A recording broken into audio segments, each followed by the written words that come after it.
Finn Levere. Welcome to another Expert ALS Talk Series presentation. Thank you so much for spending your time with us. We hope to make it feel like you're finding something extremely educational and valuable. And if you'd like to share these presentations with a friend, we have a library at everythingals.org/videos. You know, this wouldn't happen without your support. So we're offering ours to you, and we're accepting yours because we couldn't do it without each other. So thank you and welcome to another presentation. Priyanka, all yours. And I will go ahead and introduce our amazing speaker for tonight. It will be Dr. Rothstein. Dr. Rothstein is a professor of neurology and neuroscience and a faculty member of the graduate program in cellular and molecular medicine at Johns Hopkins University. He's the founder and director of the Robert Packard Center for ALS Research at Johns Hopkins, and he's also the director of the Brain Science Institute and the founder and co-director of the Johns Hopkins MDA ALS Clinic. His team oversees one of the largest ALS clinics in the US.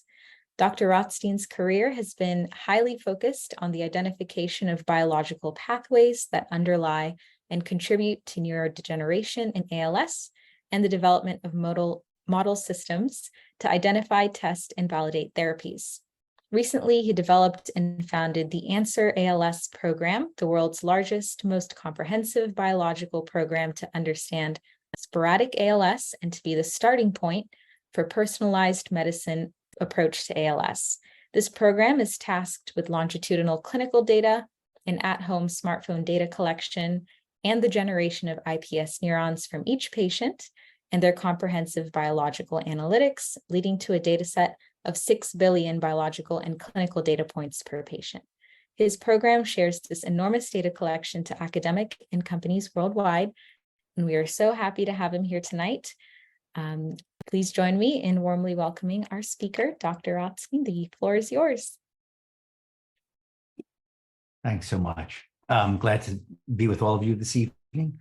Actually, for some of you, it might be this afternoon, but on the East Coast, it's this evening. And I'm happy. What I want to do in the next, well, whatever it takes, is review some new science that's going on, mostly from my lab, but also other labs around the country, with the idea of understanding pathways that underlie sporadic ALS, because all the drugs that we want for our patients have to start at the basic level. They start from fundamental discoveries, and at some point we often hand them over, more often than not, to drug companies, or they look over our shoulder and convert that information to drugs. But it must start with those fundamental building blocks of pathways. So I don't tend to change my slides for whether I'm talking to medical students, patients, or my immediate colleagues. I just may explain them differently. So there'll be a lot of science here, and I'm happy to answer any questions. I have the whole evening for all of you guys, but I'm going to dig in right away because I'm going to tell you about a relatively new pathway that's, if with our fingers crossed, we'll head to the clinic hopefully relatively soon. I'm going to share my screen. You're going to see what I'm going to talk about. So I'm going to be telling you about something called a nuclear pore and how this may be a very early starting point for sporadic ALS.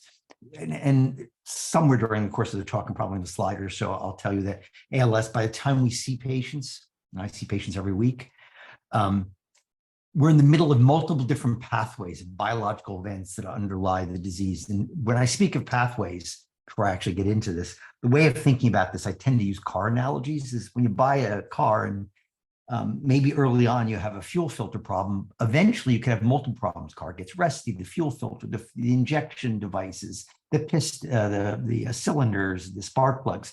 By the time we see patients, multiple things are wrong, not just one. But if we can unravel each of those different points, we can find drugs to fix them. Just like I can replace a fuel filter, I can replace a spark plug.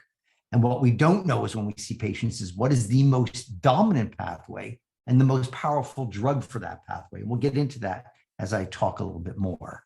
Let me get my slides going. Much of what we know about ALS always comes from the rare genetic form of the disease. And some of you may know this or not. And over the last 20 years since Bob Brown and Tipu Sadiq identified the first gene, SOD1. Many genes have been discovered in ALS, but in aggregate, all of these gene defects, these inherited defects, only account for a very small percentage of an ALS. About 10% of ALS is clearly inherited in the family. Nevertheless, we use those observations, those genes, to tell us about what could be pathways that are responsible for the disease. And this cartoon on the side summarizes some of those many pathways. I'll show another cartoon of that in just a second, because each of these genes we tend to know more about, and we know what it normally does in a cell. So for example, SOD1 is involved in detoxifying oxygen, but in reality, we know that that mutation in ALS probably has more to do with proteins in cells that clump together like junk. And that clumping is what may be underlying the starting point, if you will, of that disease. Whereas the C9 mutation, which is a very common mutation in ALS, we call it C9, it's actually C9orf72. It's found both in ALS, in frontotemporal dementia, and in sporadic ALS. That's why we test everyone for it nowadays. That mutation has a completely different biology, and it involves probably nuclear biology, and we'll come to that in just a second. So this is actually a cartoon from a few years ago where we've used our model systems over the years. When I say model systems, when the SOD1 mutation was first described back in the early 90s, by 1995, the first mouse models of the disease were generated. When I say mouse models, we were able to take, by the way, when I say we, it's usually the royal we, meaning a lot of people other than me. We were able to take those mutations, put the human mutation, put that bad protein into mice, and those mice would develop a disease that looks like, not perfectly looks like, but looks a lot like ALS. And that was called the SOD1 mouse model. And for 20 years, that mouse was extensively used to find these pathways. So even though that disease is caused by a single, relatively uncommon mutation, we learned from using that mouse many different pathways that go wrong in the biology of the brains and spinal cords of those mice. And by the way, prior to that, because I'm going to come back to this in a minute, prior to that, having a real living model of the disease, we often relied on autopsy material. So end of life, patients die, they don't graciously donate their bodies, and we can use that tissue to sort of try to uncouple what happened during life. Here we have the opposite. We actually have a mouse that's living, and we can study that animal before disease shows up. And we use these mice extensively over the years. I think not everyone would agree, after many years, that mouse has been useful for finding some pathways. Many of those pathways have not translated into effective therapies in our patient population. And I say that because I'm going to talk about a completely new model that we as a community have been using for about the last 8 to 10 years, more and more over time. That's human-based. We'll talk about that. Nevertheless, from those mouse studies, and also later, some of them from human studies, we've identified many pathways that go wrong in the disease. And these are shown here. We learned about glutamate toxicity. That came from my lab, and that led to the first drug for ALS, riluzole. We learned about DNA damage. We'll talk about nuclear pore, that's shown here. We learned about the long axon, the nerves that can have problems transmitting information through the nerve. So many different pathways have been discovered. One of the important things we've learned as scientists and clinicians is sometimes when we find something in a mouse, that could be interesting. But if we can't find something, the same defect in humans, you have to wonder whether that defect was a mouse defect versus a human. So I tend to teach both graduate students and certain people in my lab, and I'm going to be a little crude because that's who I am. I grew up on the East Coast. If you find something in an animal model or a model system, and you cannot find it in real patients, that's bullshit. Who cares? You've got to be able to document what you find here is actually really in patients. Other than that, it's just a model artifact, but not a real human disease. And you're going to see that as I talk about research in a few minutes. Whenever we find something in our models, because all of these are models, they're not the real patients, we want to verify that abnormality is present in patients to sort of ground us in truth, that the science that we're doing is really relevant to our true patients. Because at the end of the day, I'm not interested in really curing a mouse. All I care about is using those tools, or even a cell line. I need those tools to find what drugs I can use in patients. And by the way, these outlined boxes, these are the pathways that have largely been discovered over the years. These boxes highlight all of the pathways that have come out of the Packard Center researchers, which, by the way, is a worldwide collaborative network of researchers that have to work together I could talk about Packard separately, but it's an academic organization. And by the way, there are many important organizations in ALS, but this was purely academics working with academics. And the bottom line about this is they don't work together and collaborate, that is, share their data with one another. I kick them out and take the money back. I haven't done that often over the years, but I've done it occasionally. So one of the discoveries made by now a deceased, really talented neuropathologist at the University of Pennsylvania, John Trojanowski, and his wife, Virginia Lee, was that there's an abnormality in ALS. In fact, almost all ALS patients, except SOD1 patients, have this problem. It's a nuclear protein called TDP-43. It's normally in the nucleus, as shown in this cartoon. And as the disease progresses, that protein leaves the nucleus or can't enter it. We don't know all of that yet. Is more in the cytoplasm, the material around the nucleus, and then eventually it aggregates. And when we look at autopsies of patients, we find those very aggregates, and that's shown here with these arrows, outside the nucleus. 95 to 98% of all ALS patients have that pathology. Now, to be clear, it's not every cell has that pathology, but if you look hard enough, every brain at autopsy has that problem. And it became a central point of focus because it's a common pathologic event. And since that was discovered in 2005, we as a community have learned a lot more about that.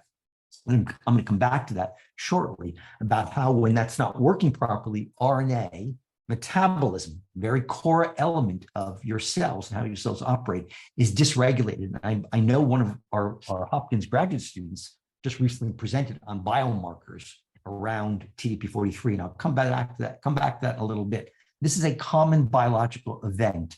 And a lot of the, and because it's found in sporadic ALS, not SOD1 actually, it becomes a very important biological focal point. Well, what I'm going to talk about now, though, and a good part of this talk, is a defect around something called the nuclear pore. I've just introduced the topic of TDP-43 being in a nucleus, and just because many of you may not have had biology, every cell, this is sort of a cross-section through a cell, has different elements. These are the mitochondria in a cell. They make the energy for cells. This is the outer membrane. Every cell looks like this in some way. And every cell within the cell has another sphere, another, we'll call it a tennis ball, called the nucleus. That's where your DNA lives. And it controls, it is the central processor, if you will, computer processor for the entire cell. It controls the production of all proteins ultimately. Everything that operates from the cell starts in the nucleus. But the nucleus is like a tennis ball within a tennis ball. And to communicate in and out of that nucleus is a very highly regulated protein complex called the nuclear pore. And you can, you can see that in a cartoon cross-section here, these little things, they're like little tubes, but they're very complex tubes. And this cross-section shows a nuclear pore. That protein complex that makes up the pore is actually made of 30 to 33 different proteins.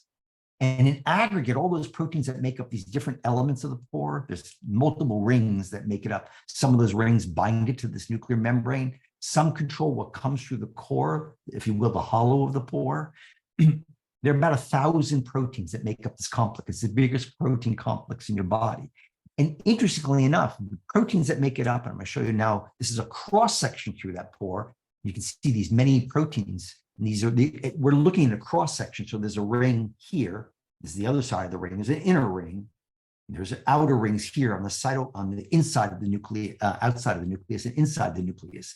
And if you look down on top of it, there are 8 columns. So each of one of these is a column times 8 of those columns arranged in this circle. And this is the pore in here that controls what gets in and out of the nucleus. This is essential for the function of all cells, and not just in the human body. Every cell has nuclear pores.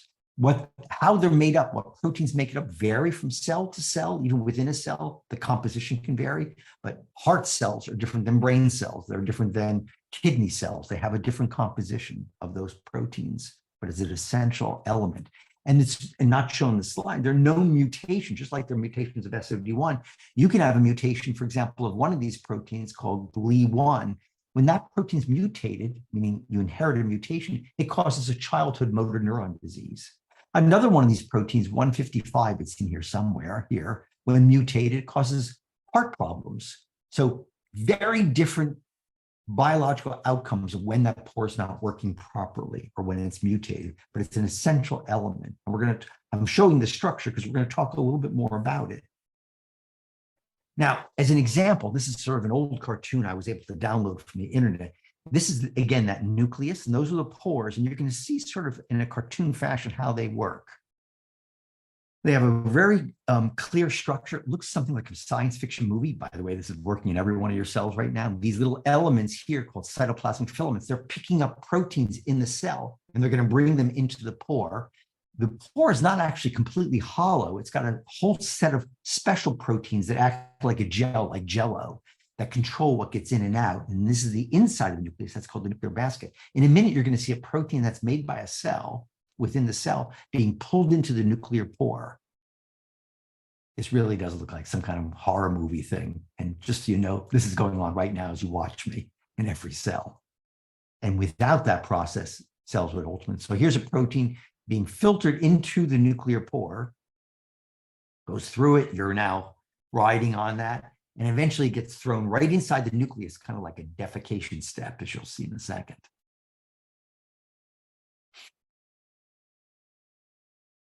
And there it goes.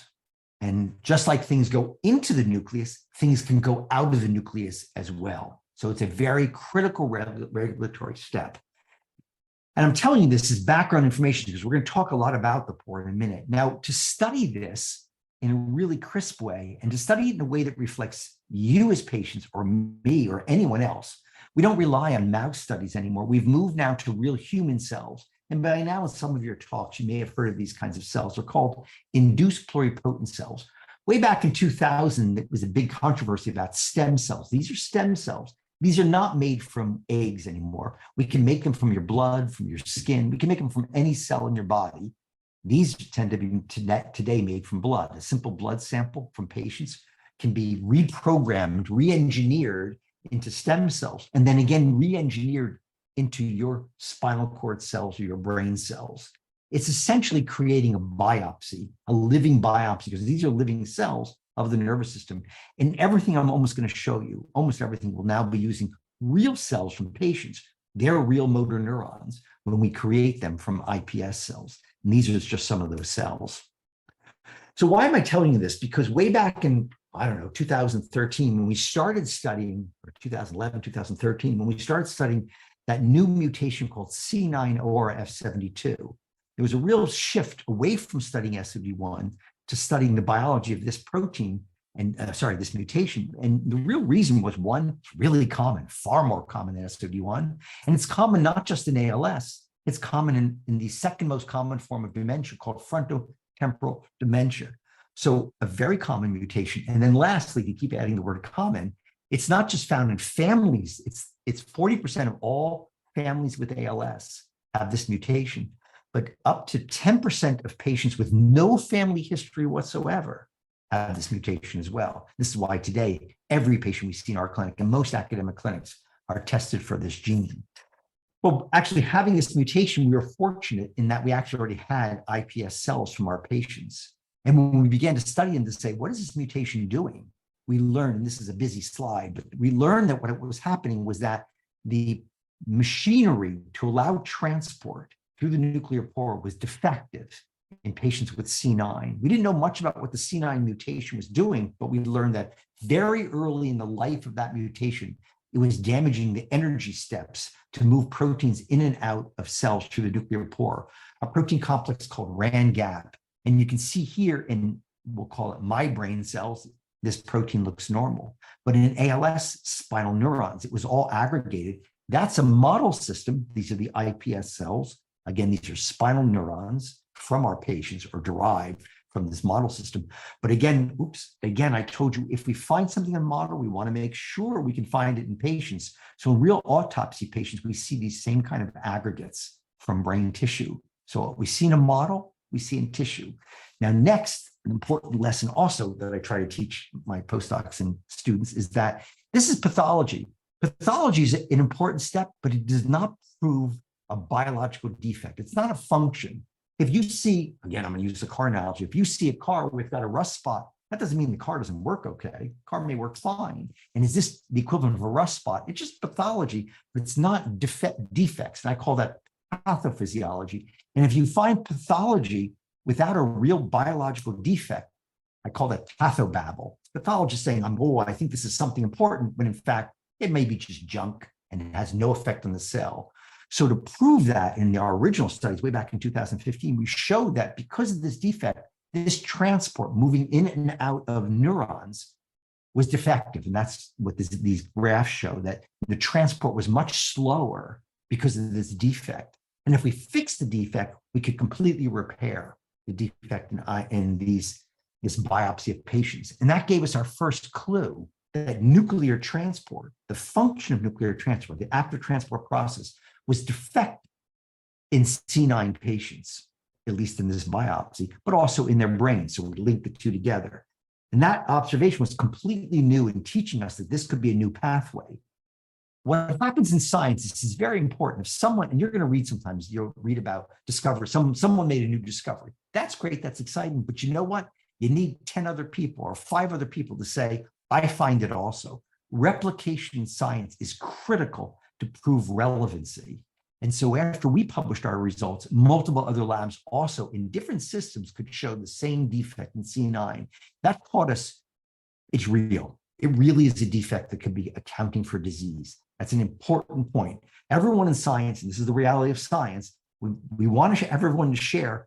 When someone publishes something, you really want someone else and someone else and someone else to also show the same thing occurs. In this case, multiple labs independently over the following 5 to 6 years showed there were defects in nuclear transport in various model systems around C9 ALS.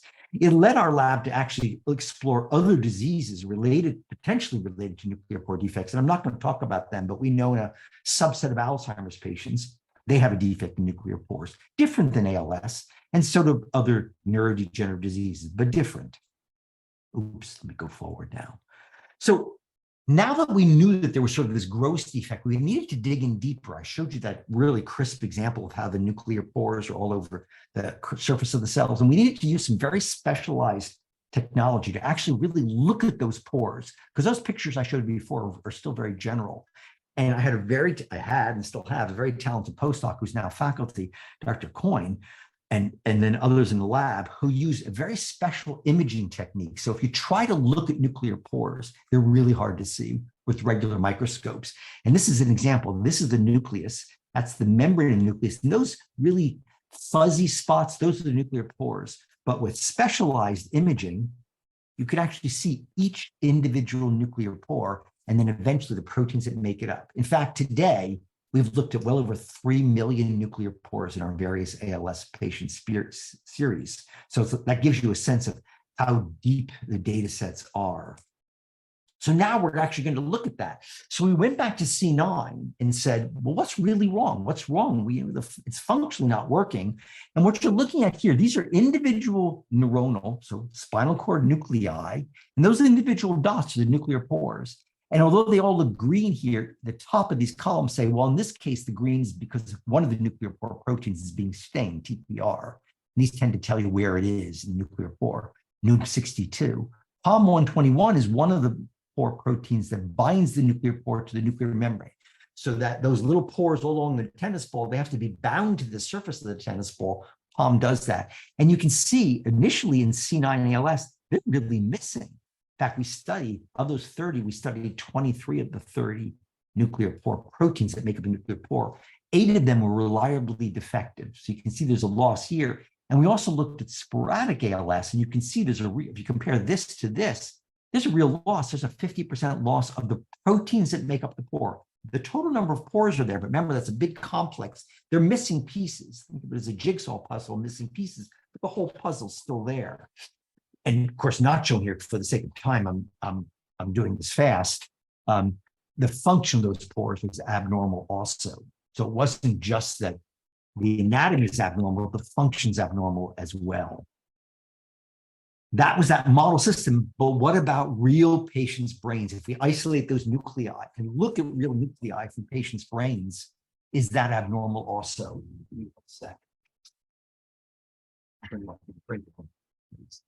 starting to run on its own.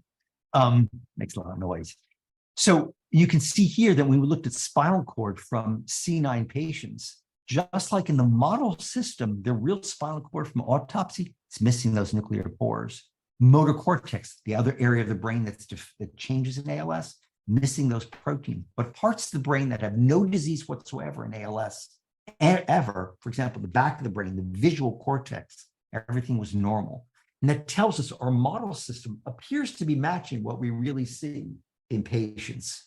There's a real matching between the two, teaching us that the model system is pretty accurate in picking up what we really see in true patients at death. So here, remember, these cells, and I didn't get into that, these cells are only a month or two old from when they're born, and yet we're seeing something also in brain. So this defect is common. So to summarize what we learned from those first set of studies, this is a normal nuclear pore. We learned that one of those nuclear pores called POM121 is defective. It's missing. And what I didn't tell you is when it's missing, it leads to the loss of many other nuclear pore proteins. It's like a cascade. You pull one, or the keystone that makes up a house, a window. You pull that one out, and the others start going away as well. And what I didn't show you, if you put POM121 back into the pore, everything reassembles properly. But when it's lost, the pore itself is abnormal. The function of the pore, that's called transport, is abnormal. And that, not shown here, that actually leads to eventually the cells more susceptible to dying. We can actually even look at the nuclear pores, and what we see here, this is a collaboration with a group out of Israel, you can actually see the nuclear pores in those real human cells. And it turns out the total numbers of the pores are there. They're just missing bits and pieces of them. So that was work already now from a couple of years ago. So we learned that the pore was defective. We learned it was defective very commonly in sporadic ALS, and I'll come back to that in a few minutes. The question is then, what's doing the damage? Because ultimately, if this is present in patients, I need to find out, how do I repair it? I need to find out, why is it occurring? And it turns out in our cells, there's an entire process, a pathway called escort3 that looks to look at membranes, pinch off membranes, or repair parts of membranes. And it's a very special set of proteins in that pathway called escort3, specifically deals with injuries to the nuclear pore. Well, that literature was not in human, it's never been studied in humans, it's been studied in yeast and very primitive model systems. But we began a collaboration because in many cases, when you move into a new area in science, you want to find the experts. There are experts who have been studying the nuclear pore for years, not in disease, but in terms of just the basic biology. This is an example where basic biology is fundamentally important for us to move forward. We began those collaborations and we looked at the pathway specific for dealing with the nucleus and nuclear pores. It's called CHIMP7. It's one member of this escort pathway. And this cartoon sort of summarizes. CHIMP7 is normally in the cytoplasm. Remember earlier, I told you TP43 is normally in the nucleus. I'll come back to that. CHIMP7 is normally in the cytoplasm, but with some kind of injury, not well understood, that protein moves to the nuclear membrane within the nucleus, begins to associate with the nuclear pore, brings in a few other proteins, and eventually it removes those nuclear pores for eventual degradation of those proteins. So it seemed like it was a potentially really important candidate pathway for studying and finding out, is this the pathway that's involved? So we began to look at it. So I'm going to walk you some of those actual real research that we did. First, we took those iPS cells and said, well, CHIMP7 normally should be the nucleus, but in fact, what we found is that CHIMP7 I'm sorry, I said it the wrong way. CHIMP7 normally should be in the cytoplasm, but in C9 ALS and sporadic ALS, it was already in the nucleus. And this may seem busy to you because it's a busy slide, but these days are important. Day 18 and day 32, when you grow these cells, it's kind of like growing a human being as a fetus. By the way, these are not fetal cells. But at day 18, so it's only a couple weeks into life as a motor neuron, that's 18 days of being a motor neuron, those cells have no defect whatsoever in nuclear pores. The nuclear pore defect takes about a month or more to develop. So what we're seeing already an abnormal pathology of let me see if I get my cursor to work again so you can see this. I can stop working. Oh, I know. Sorry, I had to turn off my iPad. It's picking it up, the signal. it stopped. Anyway, you can see on the left that the nucleus is highly green, and that means CHIMP7 is aberrantly in the nucleus. That's an iPS cell. In the middle panel, you begin to see that CHIMP7 is now in the nucleus, even in nuclei from patients' brains. And on the far right, you can see CHIMP7. Oh, there it is, came back again. CHIMP7 is enriched in the nucleus instead of being in the cytoplasm as it should be. So the opposite of what I showed you earlier about TDP43, I'll come back to that, but CHIMP7 has this abnormal movement into the nucleus even before the nuclear pore is injured. So that's pathology. I'll skip this for the sake of time. Then the question, so is that an important step? Was CHIMP7 moving from the cytoplasm to the nucleus? Is that creating that damage? So how do we test that? We could get rid of CHIMP7, again, for the sake of time, I'm leaving some experiments out, or we could just get rid of it with antisense oligonucleotides. And you may have heard about this therapy that's already been quite successful in SOD1 ALS. We can make short stretches of nuclear material, DNA-like material, and it will bind to your DNA or RNA and degrade it. It's a way of inactivating species, RNA species in a cell. It's a very powerful, very specific way of getting rid of any kind of RNA and therefore the downstream protein in the cell. That was what the most successful drug in spinal muscular atrophy was, an antisense oligonucleotide, or an ASO. And by now you guys may have heard about those.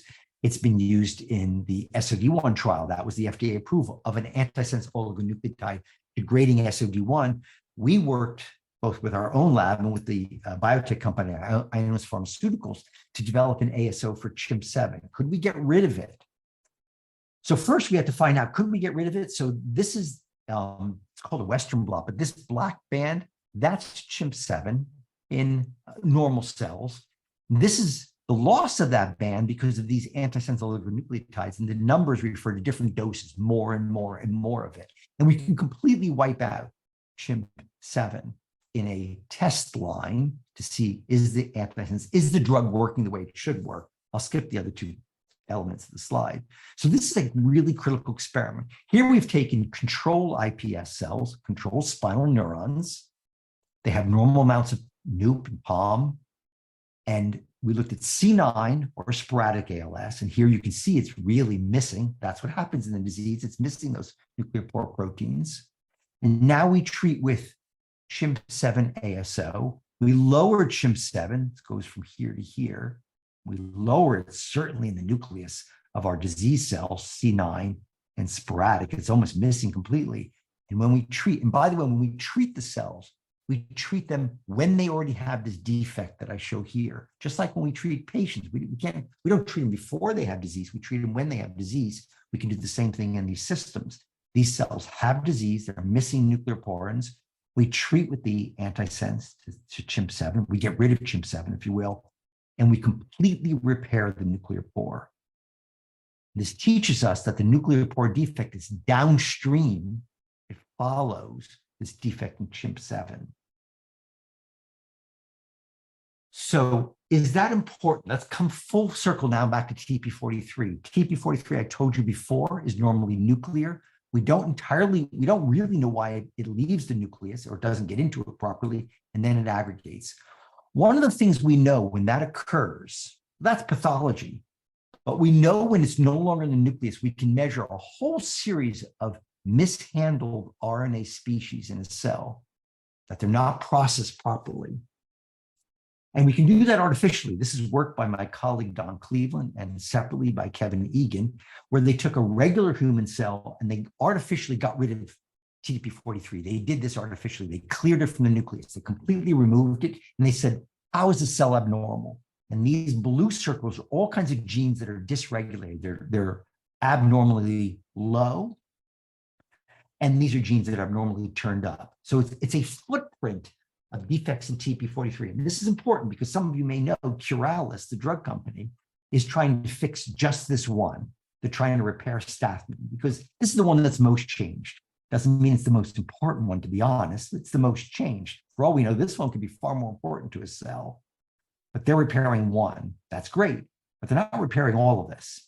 Wouldn't you want to repair all of that in a patient? So this is the biology we know about, TP43. No one knows why it's not in the nucleus anymore. And I've just told you, we know there's a nuclear pore defect. We know we can repair it completely with CHIM7 ASO. So what happens if we actually take our cells and look at this process? Turns out in our sporadic ALS cells, and not shown here, our C9 cells as well, we do get that mislocalization. You can see here in the cytoplasm, there's some TDP43. The nucleus is slightly lower. You can't see the signal that well, but that's histology. More importantly, it's really busy. The pink bars tell you these are dysregulated. All those dots I showed before, we're looking at 6 of them here. These are dysregulated, but when we treat and fix the nuclear pore, we fix all of these dysregulated RNA species from TDP43. We're repairing the TDP43 defect by repairing the pore. This teaches us that at least one reason why TDP43 is not working properly is because of the nuclear pore, and we can fix the nuclear pore. We can actually do this in individual patients. This is one of my patients. We looked at this individual patient, he or she, since I'm going to protect patient's identity, had defects in TDP43, and we could treat that with the CHIM7 and repair that defect. Well, given that, we got pretty excited that CHIM7 should be potentially a therapy for patients. So in collaboration with Ionis Pharmaceuticals, we're now building the necessary data set so we can eventually bring this to the clinic. One of the first things is, geez, if you treat with this antisense, are you killing cells? It is somehow, in a way we don't understand, eventually killing cells. And the answer is nope. Cells seem to treat it, human cells seem to tolerate this pretty good. It's only 1 week. It's not like a year's worth of therapy, but it was not acutely toxic. We've actually given it to mice as well. We're early into our mouse studies because it's required by the FDA. You've got to get toxicity data. So far, it's not toxic up to a year. And now we have to figure out, of those ASOs, I showed you there were 3, which one's the best? You want to use the most potent one eventually in patients. You don't want to use a crappy one that doesn't work well. So we do what's called dose response curves to find out how well they work. That's shown here. We do that both in our motor neuron cultures, humans cultures. We also do it in mice. That's ongoing as well.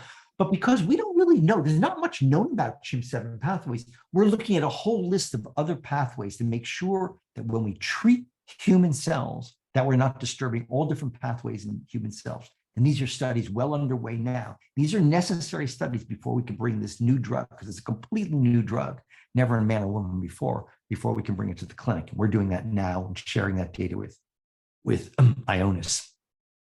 Now, eventually, if you do something, and this gets back to, I think, one of our graduate students presented, if you did this to patients, how do I know my drug's working? Well, sure, you could wait a year or two and enroll 600 patients or 200 patients, but you'd like to have a marker that says, I have repaired TDP43.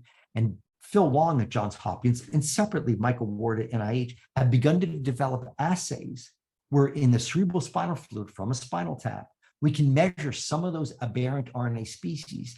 And if our drug works, we should take something like this. You may have seen this data at one of your meetings from Phil's student, where it's abnormal in ALS patients and brought it back down to normal. That'll teach us early on during the course of a trial, our drug is repairing the defect. Doesn't yet mean it's going to work in patients in terms of their clinical disease, but it teaches us the drug is working properly. That's planned. I'm going to switch for a few minutes now, and you heard earlier a program I started a number of years ago is Answer ALS, which was to build because I'm going to come back to the science in just a second, was really a build a library of that model system. I deeply believe that iPS cells are an important model or another tool in our toolbox to understand ALS and to develop drugs from. And this is a schema we put together years ago when we put the entire consortium. This is a consortium of 100 investigators around the United States working in concert, where we followed 1,000 patients at 8 different clinics distributed around the United States, built the iPS cell, did whole genome sequencing, a lot of information, and basically generated 6 billion data points per patient, which is all shared extensively. But importantly, we can use those cells, instead of using 1 or 2 of those cells, which is the same as saying I'm going to look at 1 or 2 patients, we can look at large numbers of patients. And this busy slide, this is the most important part over here. This is really busy, but no one's ever done this. and this is really my talented now junior faculty, Dr. Coyne, who's been doing this. Each of those rows across, that's a single patient, their IPS line. So there's 157 patients shown here. It's like a clinical trial, but these are IPS lines. And these up here, I'm going to show you a different slide in a minute. These are C9 patients. All of these are sporadic patients. But this colored map are representative of the defects in RNA. I'm going to move something over because I'm being blocked by my bar here. You can see at the bottom here, altered RNA levels. Those are TDP43 RNA levels, or another version of aberrant RNAs called cryptic exon species. We have about 14 to 16 different readouts, not just one, but different readouts of aberrant TDP43 changes. And you can see these don't all look the same in these patients. Some patients have very little change in this one. Some have a lot of change in LVIL3. So they're all a little variable. Not surprisingly, all patients may be variable. They all have defects in nuclear pore, and most, not all, most have defects in that CHIM7 pathway. And here are the controls. They're all normal. So what you're seeing here is a biological map of disease in over 100 sporadic ALS patients, but allows us to then have a real readout of drug efficacy. And that's the next slide I'm going to show you. So we take those 157, that's shown here. You can see these are the actual C9 patients. Here are the sporadic ALS and our controls. Controls, of course, have no TDP43 defects, and that's why they look almost essentially all blue. But we take these cells, both sporadic and C9, we treat them with CHIM7, and we convert this abnormal pattern to a completely normal pattern, which is teaching us that CHIM7 is potentially an incredibly effective way for repairing that TDP43 defect, that fundamental defect that people are now working on heavily in ALS. And we think we might have a drug that could be useful, assuming that drug is not toxic to humans.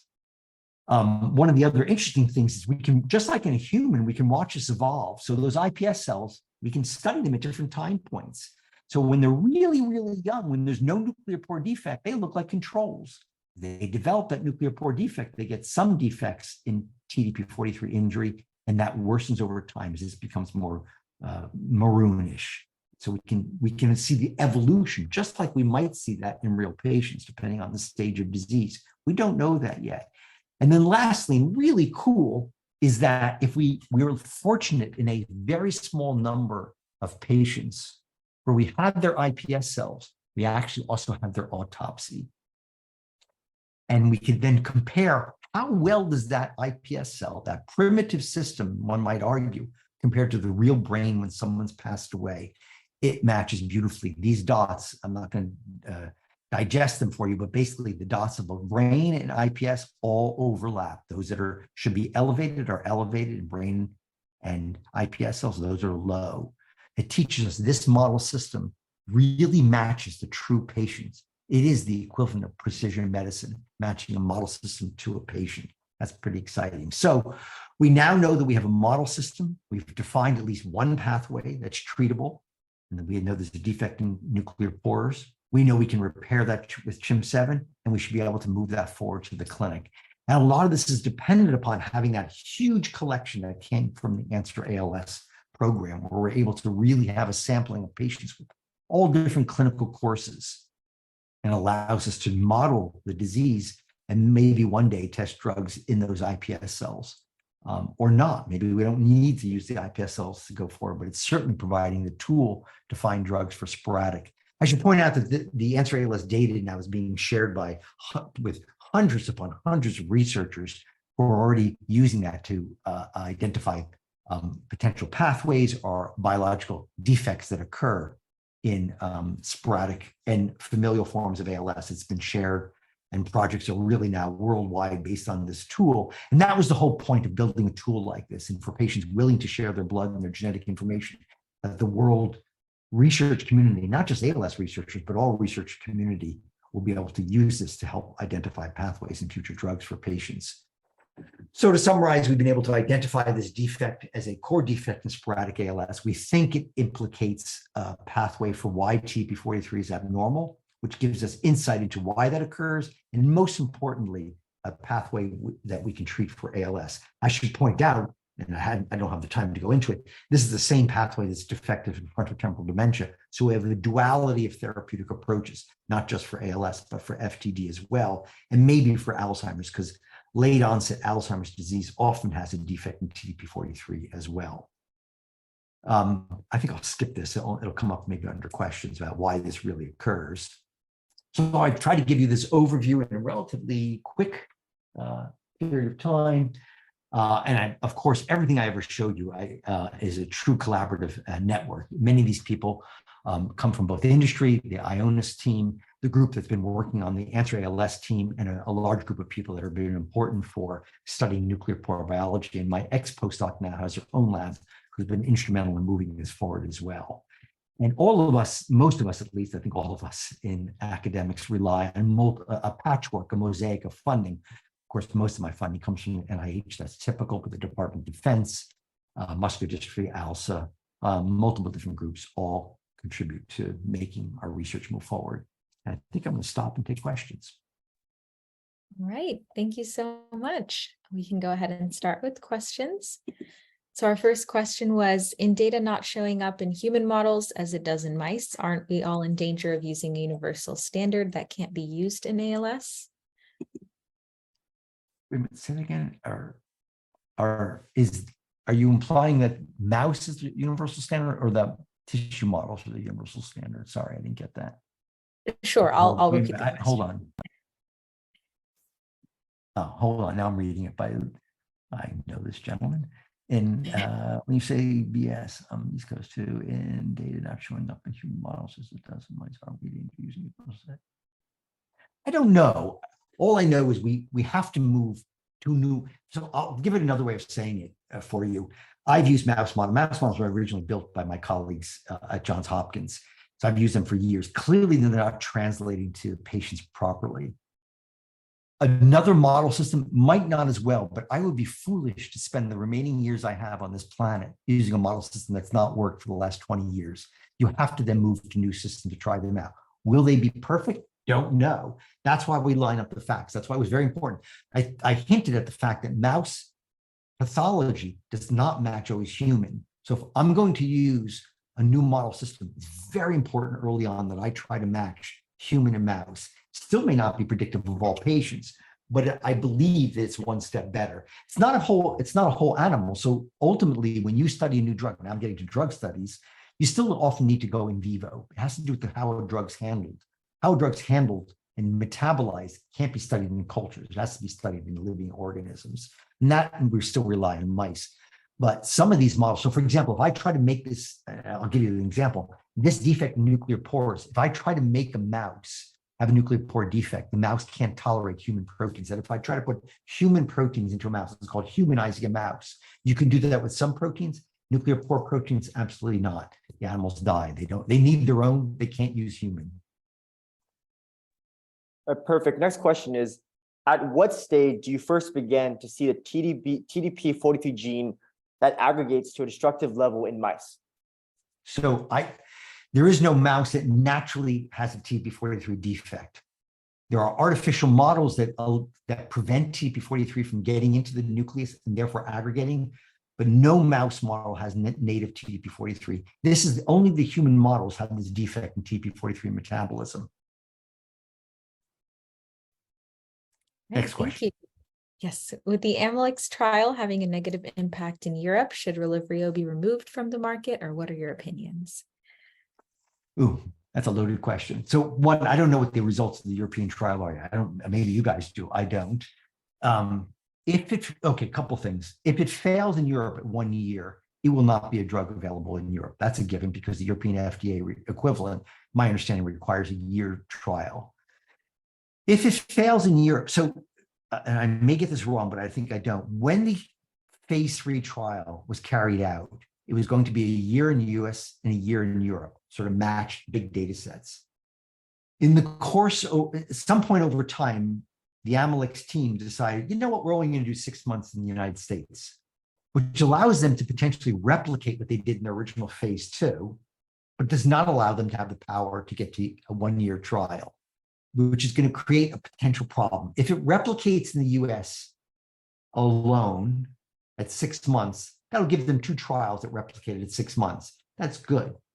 But if it fails at 1 year, that sucks. And so my guess is there's going to be a big drop off of the use of Rilivio, not completely, because it will match, and then patients will wonder, they only take it for 6 months, will it be good longer? Because at 1 year it won't be. I don't know. All I care about is I really wish they reduced the price. It's a ridiculous price. Perfect, thank you. So next question is, does this reduction of abnormality related to nuclear pores happen in the prefrontal cortex? Don't know. We really right now focused only on the affected areas in ALS. So prefrontal cortex would be very important for frontal temporal dementia, which, by the way, of course, affects as a very small subset, but a real subset of ALS patients. But we have not studied that yet. Thank you. This next question is related to the slide before the slide that talked about Answer ALS. It was asking if a concussion would cause this. You know, I don't. So I'm going to get a little sciencey again. So traumatic brain injury has been found to cause TDP-43 pathology. Now, the reason I'm getting a little sciencey, when people look at TDP-43 pathology, more often than not, they look at a variation of TDP-43 called phospho-TDP-43. It's TDP-43 that's had an extra phosphorus group called phosphorylated. That is not the same as endogenous TDP-43. So, for example, no mouse model has nuclear loss of TDP-43, none. But some mouse models with a lot of inflammation in the brain have phospho-TDP-43. Those models do not have loss of function of TDP-43. All those RNA species I showed you, that is the footprint of TDP-43 not doing what it's doing. No mouse model has that, none. But they have phospho-TDP-43. So phospho might be considered a false marker of TDP-43 dysfunction. I say that because some of the studies in traumatic brain injury were phospho-TDP-43 as opposed to aberrant, truly loss of nuclear TDP-43. Beyond that, I'm out of my league in terms of my knowledge base. More questions? Thank you. When will CHIMP-7 go into phase 4 studies? You mean phase 1, actually. Phase 4 is the last phase of trials. Not often done. Phase 1 is when you have a brand new drug. I don't know that yet. All I know is we're working hard. So the way it works is, and this actually worked with the SOD1 antisense. So many of you know FDA approved the SOD1 antisense. That preclinical work was done by my colleague Don Cleveland, Tim Miller, Richard Smith, and others. That was actually all done in academic labs, a lot of that. Neither Biogen nor Ionis paid for that research. It's one of the unusual situations where we as academics rely, as they did, on essentially, NIH funding or ALSA funding, or you name it, or Packard funding. The same thing applies to this program as well. This is fully being funded by the DoD, NIH. Companies aren't paying, and that avoids conflict, to be fair.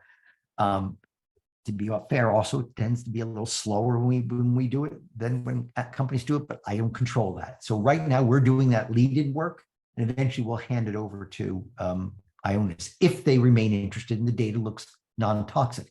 Just to make it very clear, there's a step in, and some of you may know this, there's a step in moving a drug to a patient, especially intrathecal antisense oligonucleotides. Intrathecal is the spinal tap way of doing it, where you have to study it in a large animal required for safety reasons, because this stuff could be toxic. And that's really expensive. It can be like $500,000 an animal. We don't do that in academics at all. That's drug companies. And that's eventually why they have the rationale for eventually charging a lot of money. Sometimes, not in the case of Amylyx, but sometimes. So that will eventually be handed over to Ionis. And all I can tell you is we're working as fast as we can. We want that fast. And we're anxious to move that to trial, or at least to get to enough safety data so we're convinced that it's okay to do this in patients. Perfect, thank you. So next question is, are there any other similar studies on the FUS gene? I said, are there any on the what gene? On the FUS gene. Well, the most work on the FDS is really being done. Actually, that is an Ionis clinical trial spearheaded by my colleague Neil Schneider. So that's the antisense trial for that. That's turning off the FUS, which so far looks exciting. Like all trials, you still have to do enough patients to know, but it looks pretty good. There's a series of really rare mutations. N-Lorem has working with people like Neil Schneider at Columbia for these really rare mutations. That has no bearing whatsoever on sporadic ALS. Sporadic ALS has nothing to do with FUS, nothing to do with SOD1 at all. TDP-43, on the other hand, does. Thank you. We have about 4 questions left. Yep, no problem.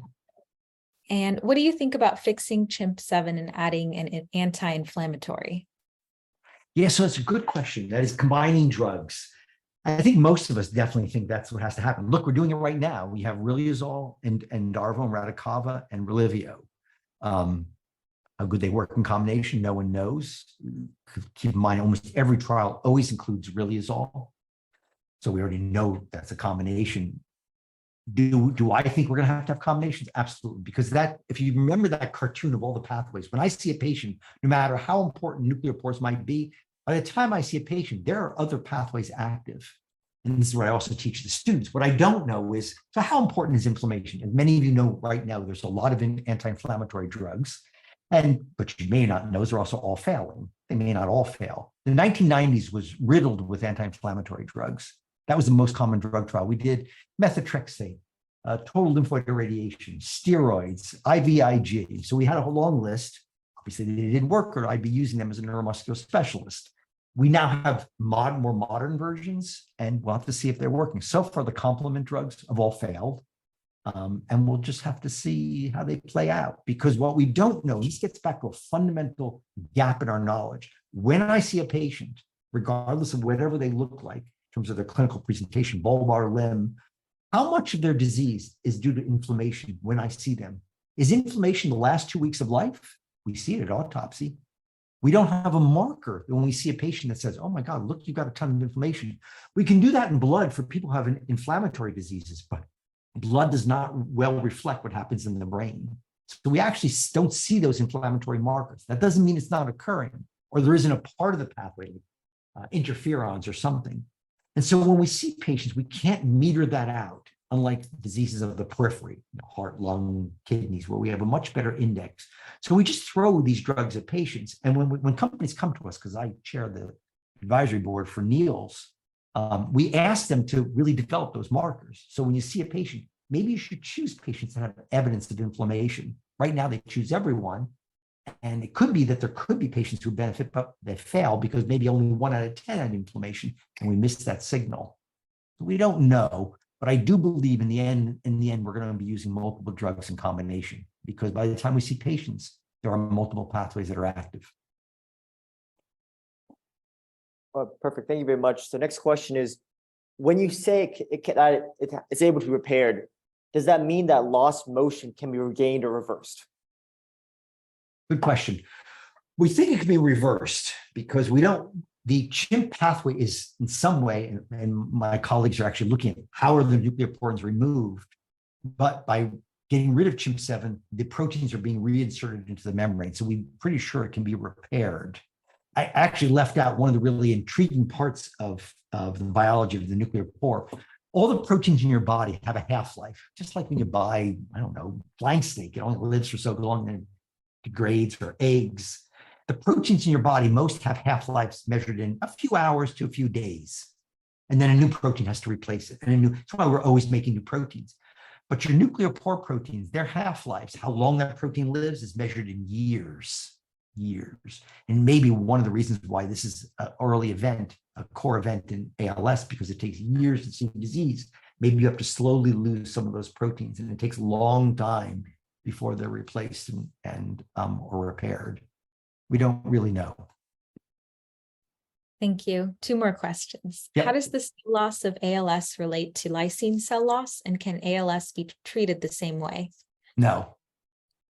Next question. That's an easy one. Perfect. So as the last question is, what is the role of acetylated TDP-43 in ALS? So acetylated TDP-43 is a modification of TDP-43. Just like I mentioned earlier, there's phospho-TDP-43. There's a colleague of mine on Chapel Hill who studies acetylated TDP-43, and Todd Cohn, and don't really know. It's another variation on TDP-43. We don't know its biology. Maybe it's responsible for how TDP-43 aggregates. I didn't talk about the aggregation, the clumping of TDP-43, that to us is a downstream event, doesn't mean it's not important. There are lots of companies trying to uncouple those junk piles, hoping that might be helpful. But it's clearly a modification that changes TDP-43 activity and may be part of why there's a loss of function of TDP-43. And I know Todd, probably others are really working hard at trying to understand that. Thank you. And we are 3 minutes past the hour, so that is the end of our Q&A session. Thank you so much for your lovely presentation, Dr. Rothstein. We really appreciate it. It was very interesting and very impactful, and I'm sure we're looking forward to see your work in the future and see how everything goes. So we really appreciate you coming and speaking to us. I'll pass over. Happy to chat. And if anyone ever wants to have follow-up Zooms or questions, please feel free to email me. Thank you. See you all. All right. Good night.